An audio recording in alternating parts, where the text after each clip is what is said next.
வணக்கம். பரபரப்பு மீடியாவின் செய்திகளுக்காக நான் ஹரிணி. கனேடியர்கள் தான் நீண்ட காலமாக அமெரிக்காவுக்கு முதலிடத்திலிருந்து சர்வதேச சுற்றுலா பயணிகளாக இருந்து வந்தனர். இப்போது கனேடியர்கள் அமெரிக்க ஜனாதிபதி டிரம்பின் நடவடிக்கைகளால் அமெரிக்கா செல்வதை தவிர்த்துவிட்டு தமது சுற்றுலா திட்டங்களை கனேடிய நகரங்களுக்கோ அல்லது ஐரோப்பா மற்றும் மெக்சிகோ உட்பட கரீபியன் நாடுகளுக்கோ மாற்ற தொடங்கியுள்ளார்கள். ஜனாதிபதி டிரம்ப் கனடா மீது வரிகளை விதிக்கப் போவதாக கூறியதை அடுத்து அன்றைய பிரதமர் ஜஸ்டின் ட்ரூடோ கனேடியர்களை கனடாவுக்குள் உள்ள சுற்றுலா நகரங்களில் கவனம் செலுத்த தங்கள் விடுமுறை திட்டங்களை மாற்றுமாறு ஊக்குவித்தார். அது இப்போது அட்டகாசமாக வேலை செய்கிறது. கனடாவில் வசிப்பவர்கள் ஒரு வருடத்திற்கு முன்பு செய்ததை விட இந்த ஆண்டு பிப்ரவரியில் அமெரிக்காவுக்கு விமானம் மூலம் 13% குறைவான பயணங்களை செய்ததாக புள்ளியியல் கனடாவின் ஆரம்ப தரவுகள் தெரிவிக்கின்றன. கனேடிய அமெரிக்க தரையெல்லை கடப்பு பயணங்களும் சரிந்துவிட்டன. கனேடிய புள்ளி விவரங்கள் அறிக்கையின்படி பிப்ரவரியில் கனேடியர்களின் அமெரிக்க தரைமார்க்க பயணங்கள் கடந்த ஆண்டை விட 23% குறைந்துள்ளது. டிரம்பின் அட்டகாசம் இப்போதுதான் தொடங்கியுள்ளது. போக போக இந்த சதவீத கணக்குகள் மேலும் அதிகரிக்கும் என்று எதிர்பார்க்கலாம். டிரம்பின் இறக்குமதி வரி விதிப்பு அச்சுறுத்தலை காட்டிலும் டிரம்ப் கனடாவை அமெரிக்காவின் 51வது மாநிலம் என்று குறிப்பிடுவது கனேடியர்களை அதிகம் கோபப்படுத்தியதாக கனேடிய புள்ளி விபரங்கள் கூறுகின்றன. அதனால் கனேடியர்கள் நேரத்தையோ பணத்தையோ செலவழிக்க எல்லையை கடந்து அமெரிக்கா செல்வதை கணிசமாக குறைத்துவிட்டார்கள். சுற்றுலா பயணிகள் மற்றும் கிரீன் கார்டு வைத்திருக்கும் கனேடியர்களுக்கான நீண்ட தடுப்பு காவல் பற்றிய சமீபகால செய்திகள் பயணிகளாக அமெரிக்காவுக்கு செல்பவர்களை மேலும் தடுக்கிறது.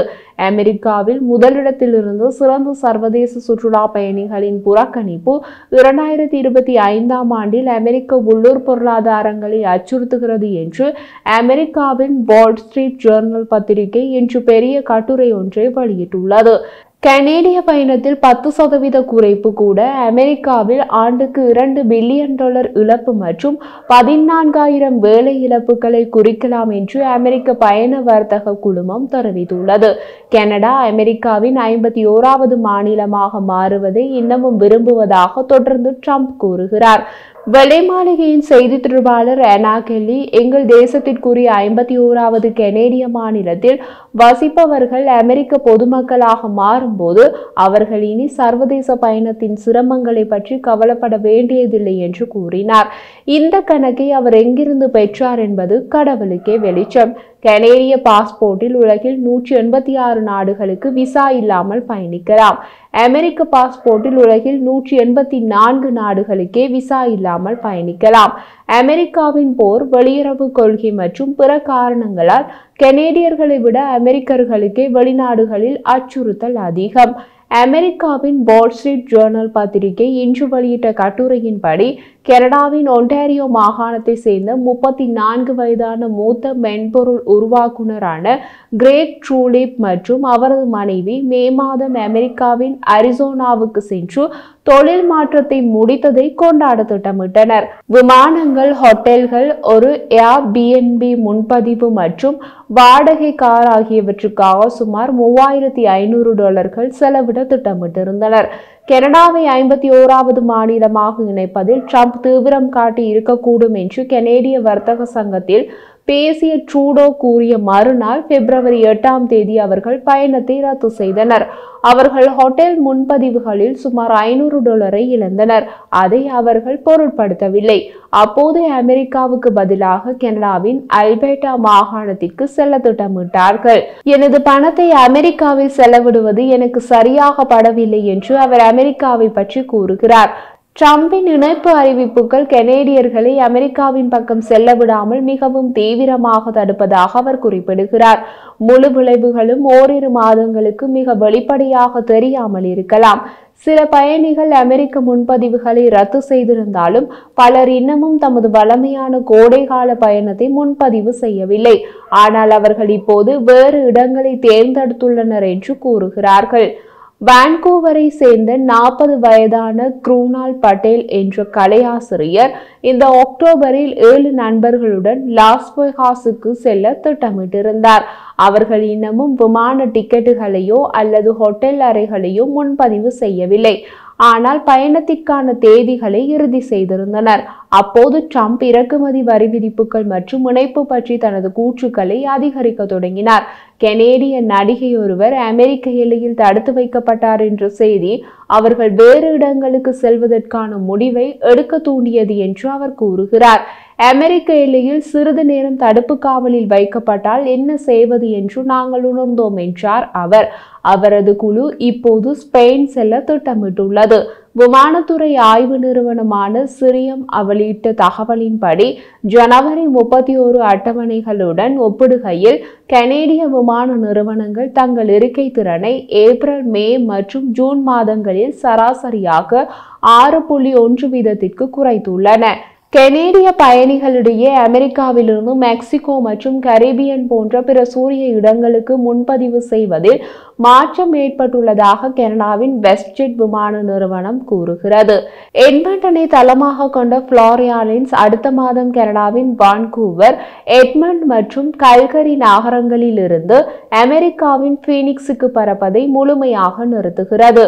கூட்டாட்சி விமான பயண தரவு காட்சியுடன் ஒப்பிடுகையில் பிப்ரவரியில் அமெரிக்காவின் லாஸ் வேகாஸுக்கு கனேடிய வருகை 9.4% குறைந்துள்ளது. நியூயார்க் விமான நிலையங்களுக்கு 11% குறைந்துள்ளது. கனடாவை நயங்கரா கவுண்டியுடன் இணைக்கும் 4 பாலங்களுக்கான பால போக்குவரத்து பிப்ரவரி மாதத்தில் ஒரு வருடத்திற்கு முன்பு இருந்ததை விட 14% குறைந்துள்ளது என்று விசிட் நயகராவின் தலைமை நிர்வாகி பேட்ரிக் காலர் கூறுகிறார்.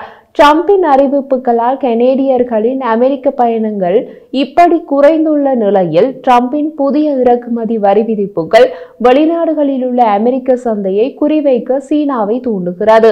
அமெரிக்கா தொடர்ந்து உலகளாவிய வர்த்தக போரை தொடர்வதால் கனடாவுக்கு வர்த்தகத்தை அதிகரிக்க சீனா ஆர்வமாக உள்ளதாக கனடாவுக்கான சீன தூதர் கூறுகிறார். உலக பொருளாதாரத்தை மேலும் சீர்குலைக்கும் என்பதால் அமெரிக்காவுக்கும் சீனாவுக்கும் இடையே தேர்வு செய்ய கனடாவை வாஷிங்டன் கட்டாயப்படுத்தக்கூடாது என்று கனடாவுக்கான சீன தூதுவர் வாங் டே கூறுகிறார்.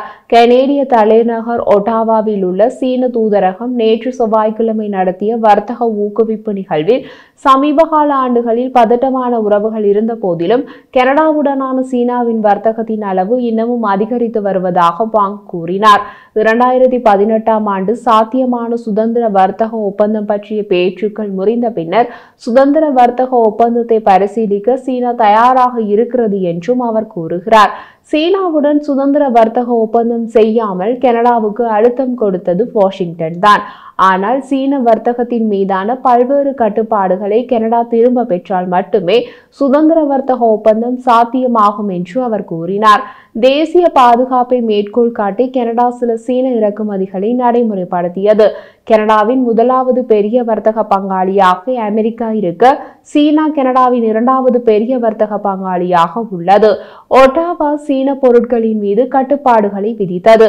இது கனேடிய விவசாய ஏற்றுமதிகள் மீதான வரி விதிப்புகளை சீனாவை அதிகரிக்க தூண்டியது. கடந்த இலையுதிர் காலத்தில் கனேடிய அரசு அமெரிக்காவை பின்பற்றி சீன மின்வாகனங்கள் மீது 100% வரி விதிப்பை விதித்தது.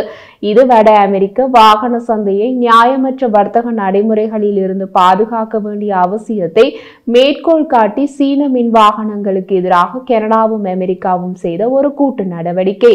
இப்போது ட்ரம்ப் நிர்வாகம் வட அமெரிக்க வாகன சந்தையை தலைகீழாக சரிந்து வைக்கும் விதத்தில் 25% வரி விதிப்பை அறிவிக்க கனடாவும் அமெரிக்க இறக்குமதிகளுக்கு வரி விதிப்பை அறிவித்துள்ளது.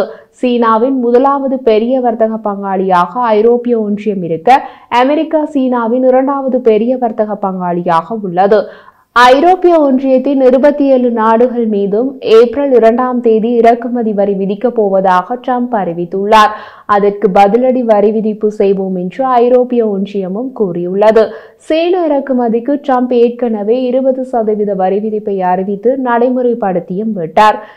சீனா, ஐரோப்பிய ஒன்றியம், கனடா எல்லாமே புதிய சந்தைகளை வேண்டிய நிலையில் உள்ளன. ஐரோப்பிய ஒன்றியத்துடனும் சீனா வர்த்தக ஒப்பந்தம் செய்ய முயன்ற போது அமெரிக்க அழுத்தம் காரணமாக அது நடக்கவில்லை. இப்போது ட்ரம்பின் புண்ணியத்தில் அது நடந்து அதனால் சந்தடி சாக்கில் சீனா காட்சிக்குள் வந்துவிடலாம்.